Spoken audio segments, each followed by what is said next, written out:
ჩვენ სანამ დავიწყებთ საუბარს თუ რას ნიშნავს ეს ყველაფერი და რა მოხდა სინამდვილეში, მოდი ჯერ ნახოთ ეს კადრებიც, შუალ დაკავების კადრებიც და მერე გავაგრძელოთ საუბარი. ზურა მაგრად იყავი.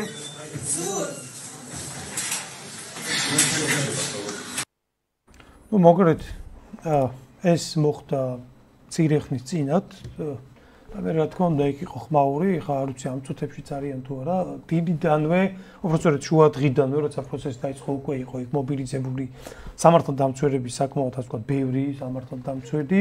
თვითონაც გამოთქვა ეს ვარაუდი, რომ შესაძლოა მისი დაპატიმრება მზადდებოდა. მოდი ჩვენ ვისაუბროთ რა ხდება რეალურად, რა პროცესია ეს. რას ნიშნავს რადიკალების მხრიდან ამაზე წასვლა ამ საგამოძიებო კომისიაზე არ გამოცხადების გამო უკვე მეორე ადამიანია დაპატიმრებული, ანუ მანამდე იყო ჯერ ოქროაშვილი და ანუ ეხა ჯაფარიძე და რაზე მიდის ამით რეალურად ქართული ოცნება. რას ნიშნავს ეს ყველაფერი და ნუ როგორი შეიძლება პერსპექტივაში იყოს ამ პროცესის გაგრძელება.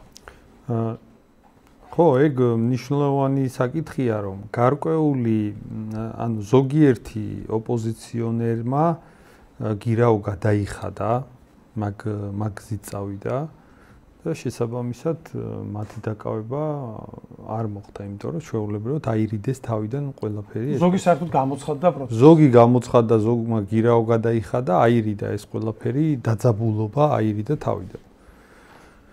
ეხლა რაც ჯაფარიძეზე ხდება, ამას წინ უსწრებდა ოქროაშვილის ზუსტად იგივე შემთხვევა, იგივენაირი, რომელსაც ასევე პატიმრობა შეუფარდეს. იგივე წინაპირობიდან გამომდინარე შეუფარდეს პატიმრობა. რაც თავისთავად ცხადია, გულისხმობდა იმას, რომ ჯაფარიძის შემთხვევაში უკან ვერ დაიხევდა ქართული ოცნება. ანუ რაღაც ორმაგ სტანდარტს ვერ ესეთ მოკლე მონაკვეთი. კი, ანუ ასე არ გამოვიდოდა, რომ ეხლა ჯაფარიძემ არ გადაიხადა და არ დაიჭირეს და ოქროაშვილმა არ გადაიხადა და დაიჭირეს, ხო?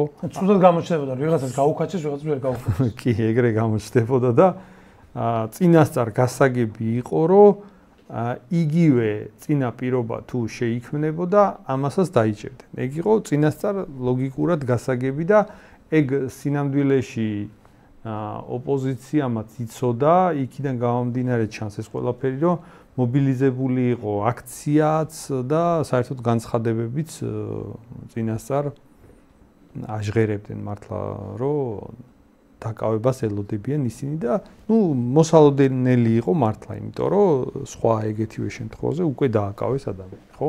ამიტომ საინტერესო არის ეს შემთხვევა საკმაოდ ბევრი მიმართულებით. ეს საბოლოო ჯამში რომელი მხარე რას გეგმავს და რას აპირებს, რაღაცა თვალსაზრისით წარმოაჩენს ეს პროცესი. ანუ ერთის მხრივ გვაქვს ოპოზიცია, რომელმაც რომ დაინახა, რომ ქართულმა ოცნებამ დააკავა ოქროაშვილი,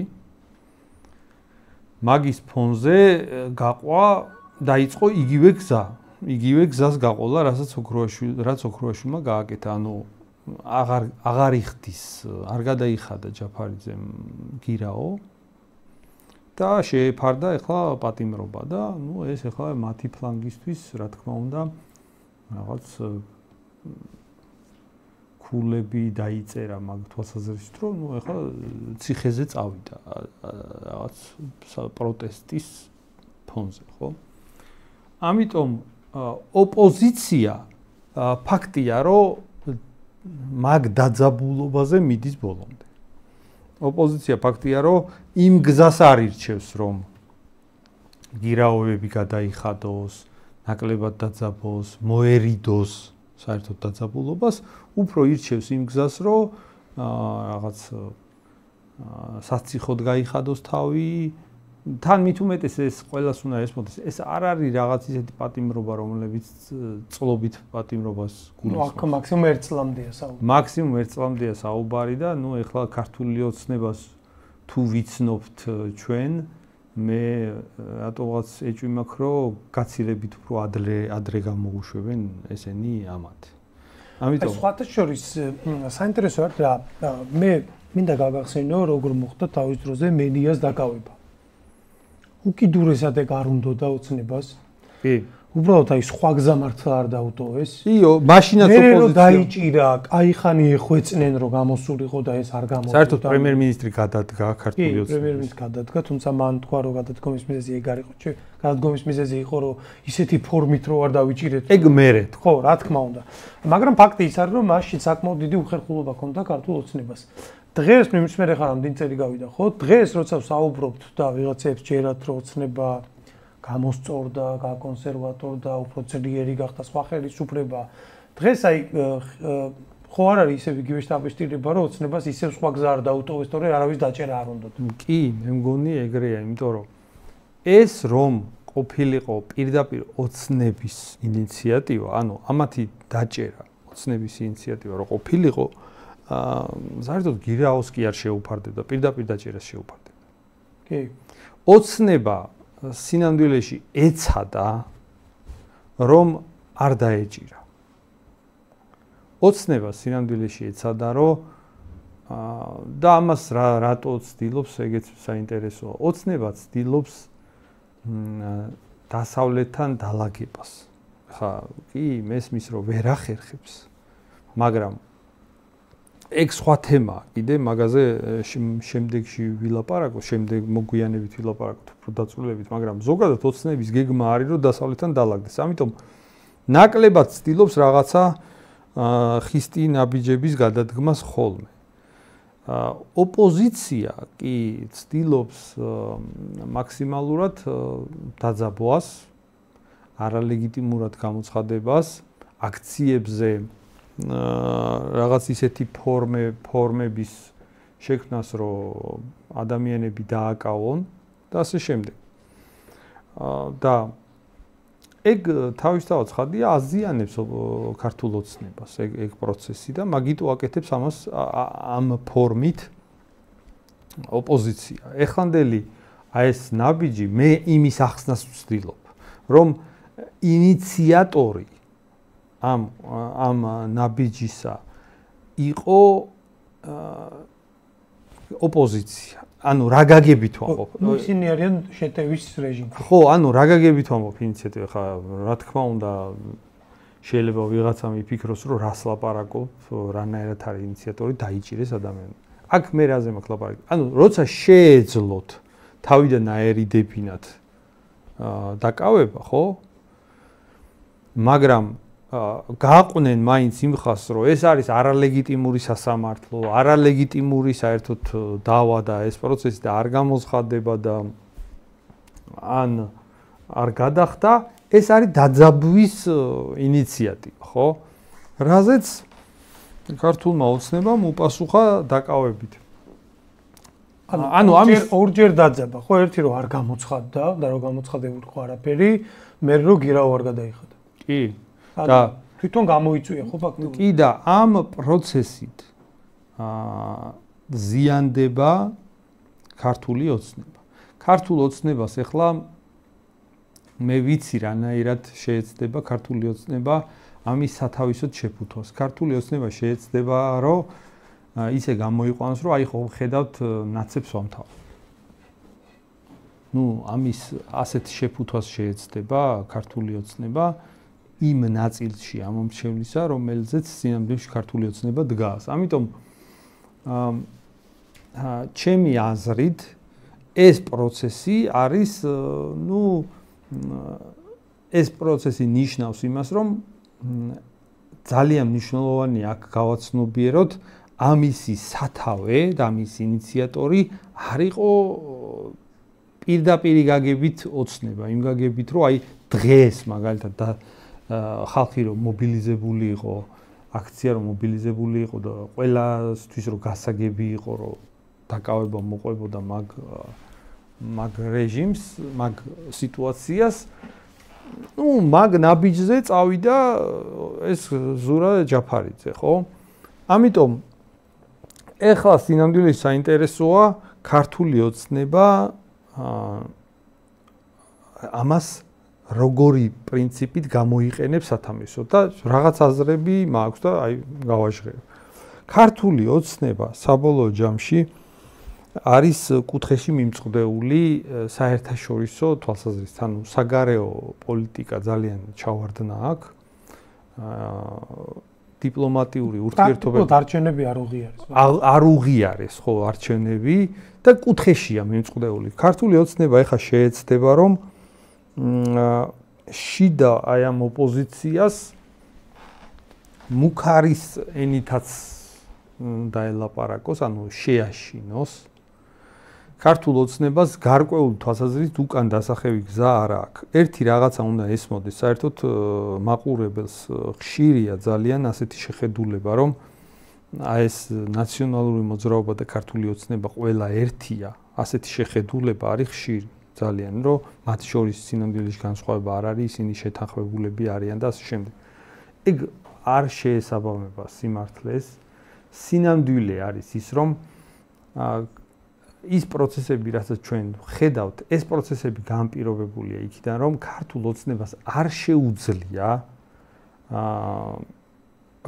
შეუძლია მიიღოს ის მოცემულობა, რომ ნაციონალური მოძრაობა მოვიდეს სათავეში, იმიტომ რომ ქართული ოცნება რანაირი ხალხიც არის, რაზეც დგას, როგორ ხალხზეც დგას ქართული ოცნება. ის ადამიანები არიან ქვეყნის შიგნით, ვისაც ბიზნესები აქვს, ვისაც რაღაცა რესურსები აქვს.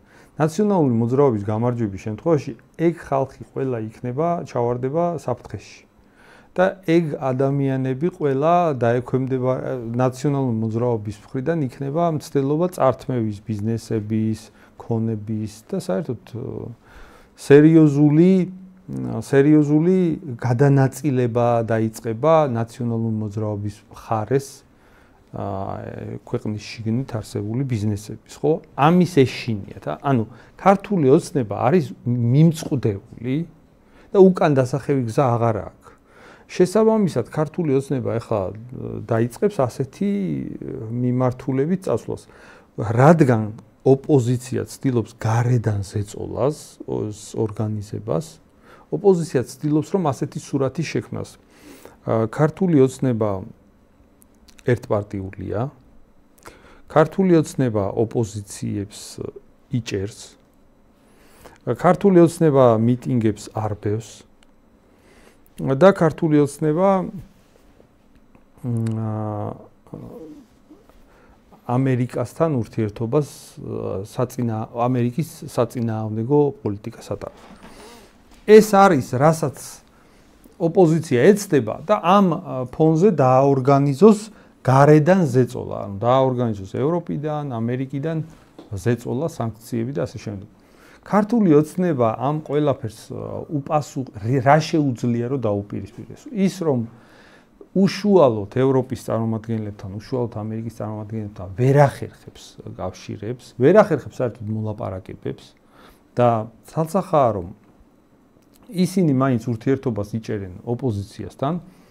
ამიტომ ქართული ოცნება შეიძლება ეხლა გაყვეს ასეთ გზას. შეეცდება დააშინოს აქ ოპოზიცია, აი ეს პროდასავლური ოპოზიცია დააშინოს იმ გაგებით, რომ აი რაღაცა ნაწილი დაიჭიროს, მეორე ნაწილს უფრო გავლენიანი ნაწილი კი არ დაიჭიროს, ნაკლებად გავლენიანი ნაწილი დაიჭიროს, დაემუქროს უფრო გავლენიან ნაწილს, რომ რაღაცაზე შევთანხმდეთ, ასე გაგრძელება აღარ შეიძლება, მე უკან დასახევი გზა არ მაქვს და თქვენ თუ ასე მომაწვევით, მეც რაღაც ნაბიჯებს გადავდგავ. ანუ ჩემი აზრით, ეხლა რასაც ჩვენ ვუყურებთ, ეს არის გარკვეული ჭიდაობა,